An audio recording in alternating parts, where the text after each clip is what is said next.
ఉమ్మడి తూర్పుగోదావరి జిల్లాలో ఏఈ నూకరాజు కుటుంబం ఆత్మహత్యకు కారణమైన సాదిక్ ఖాన్ పై బీజేపీ ఎమ్మెల్సీ సోము వీర్రాజ్ సంచలన వ్యాఖ్యలు చేశారు. తమ ప్రాంతంలో లవ్ జిహాదీ కేసు నమోదు కావడం దురదృష్టకరమన్నారు.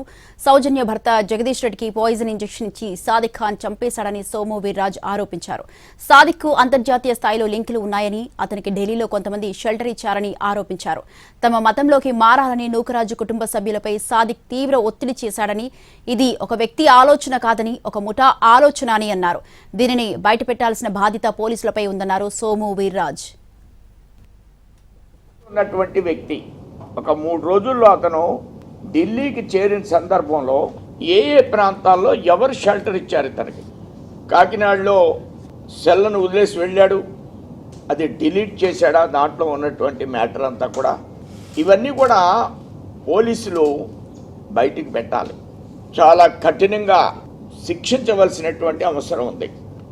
ఎన్ని సెక్షన్లైనా ఒక వ్యక్తిని ఇంజెక్షన్తో చంపడం, మతం తీసుకుని ఆల్రెడీ కొంత ఆస్తి తీసేసుకున్నాడు, మరొక 10 కోట్ల ఆస్తి నా పేరని రాయండి, నన్ను పెళ్లి చేసుకోండి.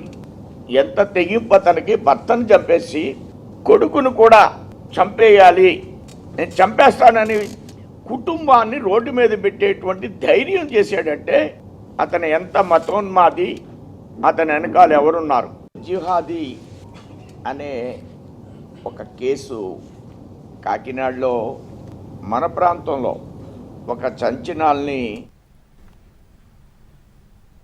కాకినాడ జిల్లా ఎస్పీని హిందూ సంఘాలు బీజేపీ నేతలు కలిశారు. సాదిక్ ను ముస్లిం మత పెద్దలు కాపాడే ప్రయత్నం చేస్తున్నారని ఆరోపించారు. బాధితులు ఇంకా చాలా మంది ఉన్నారని తెలిపారు. తమ దగ్గర ఉన్న ఆధారాలను ఎస్పీ దృష్టికి తీసుకుని వెళ్లామన్నారు. సాదిక్ పై చట్టపరంగా కఠిన చర్యలు తీసుకోవాలని డిమాండ్ చేశారు.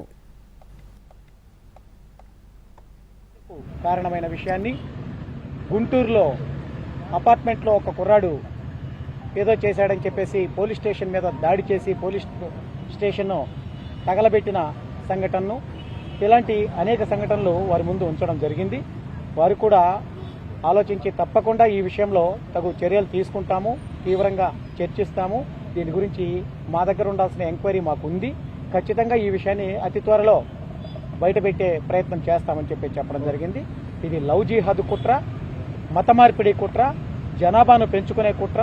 ఈ విధంగా బ్లాక్మెయిల్, కిడ్నాప్, ఈ విధంగా రకరకాల పద్ధతుల్లో వారిని చెయ్యాలని చెప్పేసి ప్రయత్నం చేసినట్టు షాదిక్ ఖాన్ చేస్తున్న పని కనపడుతుంది. ఈ విషయంలో తీవ్రమైన చర్య తీసుకోవాలని చెప్పేసి ఎస్పీ గారిని మరీ కోరడం జరిగింది. ఆ ఖాన్ అనేవాడు ఏదో రంగురాళ్ళు అమ్ముకునే ఖాన్ ఒకడు దాదాపుగా 2000 మందిని మార్చాడంటే అంత డబ్బు వాడికి ఎలా వస్తుంది? అలాగే మా ప్రాంతంలో కూడా, పోలవరం ప్రాంతంలో కూడా ఒక వ్యక్తి ఆ ఖాన్ అని, అతని పేరు కూడా ఖానే, ఆ వ్యక్తి ఒరిస్సాలో 100 ఎకరాలు కబ్జా చేస్తే అక్కడి నుంచి తన్ని తలివేస్తే ఇప్పుడు మా ప్రాంతానికి వచ్చి అక్కడ అమాయకులైన హిందువులకి డొనేషన్లు ఇచ్చి వైద్యం పేరిట చేస్తూ అక్కడ ఇతర దేశస్తులను తీసుకొచ్చి లవ్ జిహాద్ అమాయక గిరిజన ప్రాంతాల వాళ్ళని పెళ్లి చేసుకుని వాళ్ళ ల్యాండ్ పిల్లలకని వాళ్ళ ల్యాండ్ తీసుకోవడానికి ప్రయత్నం జరుగుతున్నాయి.